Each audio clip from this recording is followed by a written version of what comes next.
be around for quite a bit this week. The big rumors going into today are I know something that you need to know. all about who's going to go where. Decisions. Oh, there's so many decisions to make. And, of course, we all know the draft starts at 3 with the San Francisco 49ers. And the reports came out over the weekend that they are settled between 2 quarterbacks, Mac Jones and Trey Lance. Well, I just so happen to know something that you need to know. Kyle Shanahan wants Mac Jones. John Lynch desperately wants Trey Lance. This is going to be a battle of who actually makes decisions in San Francisco. And we will know in 3 days because I have it on very good authority. I found the story and then I vetted it. John Lynch wants Trey Lance. If John Lynch, who is the hand-picked GM of Kyle Shanahan, if he is going to get what he wants, Trey Lance is the pick at 3, just like I've been telling you for 3 months. It's the loudest that bell has ever been. I think Kyle Shanahan can win that fight, though. I don't, because I think John Lynch will convince him that he's right. Well, I mean, that is a possibility. But there again, John Lynch has continually said, okay, maybe I'm starting to convince myself as I roll this around in my head that John Lynch has said that Jimmy G is a part of the future. And that's the way you do that. If you take Trey Lance with the number 3 pick, you got to keep Jimmy Garoppolo in town, in my opinion. With Jimmy Garoppolo on this team, you could be a Super Bowl contender. Not saying Trey Lance is not going to be good in the NFL. What I'm saying is I'm not trusting that rookie year.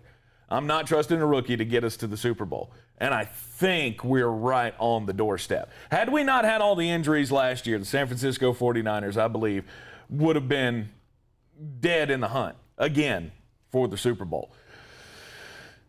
So I think you might be right, although Kyle Shanahan is the architect of this offense, and he has a lot of sway in that building. And if he decides that Mac Jones is the guy the best suited to his offense, I also think he's kind of in the same boat. Either way you go in this pick, you don't have to get rid of Jimmy Garoppolo. Either way you go, this pick's not Justin Fields. That's who it's not. It's not. And you know what that tells me? That tells me that 3 teams that are quarterback desperate have looked at Justin Fields and gone, no, we're good. Was never considered at 1, was never considered at 2, was never considered at 3. But they sent Kyle Shanahan to his pro day. Yeah, they sent him to Kellen Mond's too. You think they were taking him? Yeah, I didn't think so. It's called due diligence. It's what we all do. And everybody that's done due diligence on Justin Fields is going, no, I'm good. But I guess it all boils down to what you feel about this quarterback class. Do you think that there's a possibility that there could be 4 good starters come out of this class? And the answer historically would be no. Roy asked me a question. I'm super glad that Roy asked this question. I told you last week San Francisco's not notorious for leaks, right?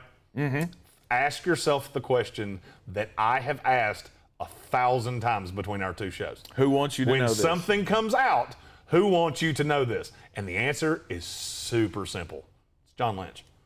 John Lynch wants it on record. If you take Mac Jones, you spent 3 picks to get up there to get Mac Jones. I need it to be very well known that I said no.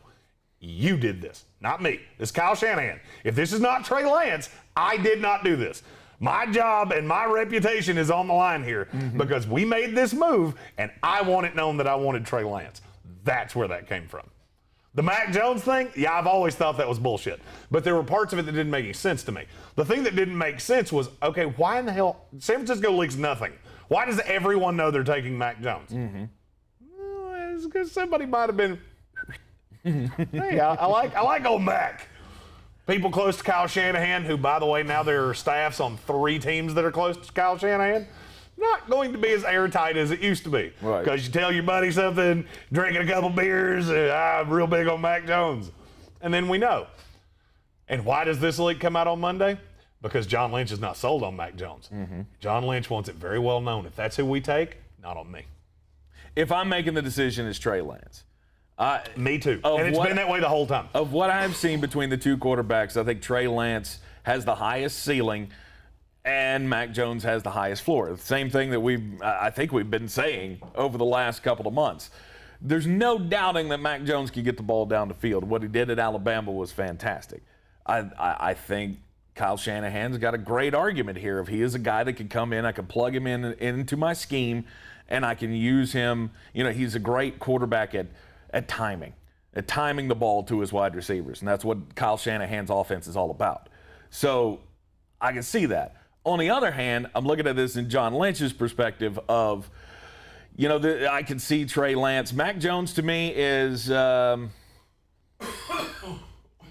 a three-year project? If it doesn't work in 3 years, then you're out. Trey Lance, on the other hand, I'll have a little bit more leash with him because of the inexperience at quarterback, because he only started 17 games at FCS level football. There's not a fan with a brain in my fan base that's going to come in and go, we need to start Trey Lance immediately. I can see the argument for both.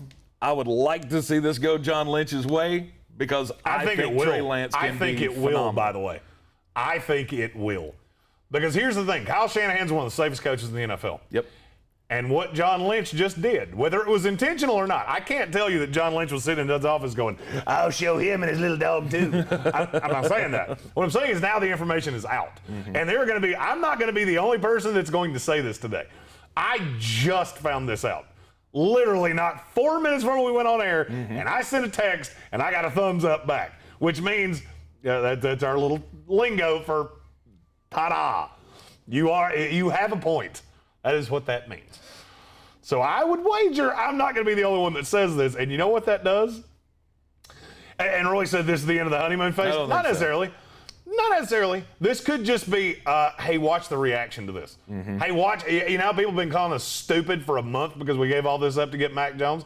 Watch how they don't do that with Trey Lance because he's the unknown. Mm-hmm. Trey Lance is the unknown in this draft. The ceiling is stupidly high. The floor is pretty low. Mm-hmm. As there have been some inaccurate problems. The problem is, and I got this from a scout 2 weeks ago, he was throwing to guys like me. His receivers, in large part, are just average dudes. This is not a team that throws the ball a crazy amount. They lucked into Trey Lance, just like they lucked into Carson Wentz. They recruit really well, but that's not what they do. So they've had two really high-end quarterbacks. They didn't have any receivers. Name me a North Dakota State wide receiver in the NFL. Can't. There you go. You want me to tell you why? There's not one. I think there's one in this draft class. I think it was South Dakota State. There's a South Dakota State. Okay. All right. I was trying to think. No, I mean, Trey Lance hasn't had the weapons. I get it. I understand that. He's a project, though, and I think everybody understands that he's a project. He is. The good thing is that you've got a Jimmy Garoppolo that gives you a great chance to win now. Mm-hmm. And the only reason you would have to play Trey Lance this year is if Jimmy gets hurt. Mm-hmm. And you have a ready-made excuse if it doesn't go well this year. Mm-hmm. Well, Jimmy got hurt. We didn't expect him to play. We just wanted him on the roster. He was supposed to learn from Jimmy. It all makes entirely too much sense. Mm-hmm. Entirely too much sense. I never understood how you were going to have Mac Jones and Jimmy Garoppolo on the same roster. Didn't make any sense to me. Mm-hmm. They're the same guy. Right. Trey Lance is not the same guy. And here's the thing. If you're picking a quarterback for the future, you pick for the ceiling, not for the floor. I think that's obvious. If I've got a high floor quarterback, that's great. Bring him in. He has to start immediately, and that can be my basis for that argument. If you're picking for next year or 2 years down the road, Trey Lance to me is the perfect scenario. You go for the higher ceiling in this scenario, and I'm with John Lynch on this side. In Vegas, the odds have changed for who's going to end up being this pick. Last week, remember, after the Justin Fields Pro Day, it flipped, and Justin Fields went from number 2 to number 1. Now it's gone back to Mac Jones, and Justin Fields has fallen. Tumbled. If you're sitting on a Justin Fields plus 150 ticket, you can set that bitch on fire. I'm sitting on one with Trey Lance at plus 800. Mm-hmm. What up? That's why you should listen to me more often. Stop telling me how stupid I am. Just go with it. Trey Lance, by the way, still plus 450. Yeah, you know what plus 450 is not? Plus 800. Yeah. Absolutely. But now, like I say, Mac Jones is now the betting favorite. The money keeps going back and forth.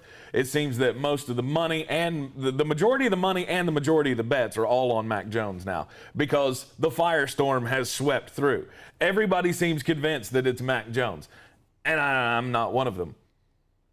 I'm actually one of these people that believes Mac Jones is going to fall pretty far in this draft. I have him at 15 to New England in my mock draft. In my 7-round mock draft spectacular. And I think that's the truth. I don't think anybody's going to be trading up to get Mac Jones. Here's what we do this every year. Teams start putting out bullshit and we start buying it. And that's what happened. San Francisco traded up and look at Mac Jones. He fits his offense so nicely. Yeah, and his ceiling is about right here. Right. Trey Lance's is like way up here. Justin Fields is like a little bit higher than Mac Jones. Now, something that I did the legwork on over the weekend and something that I have to get out there because I did this earlier and everyone in the room started laughing.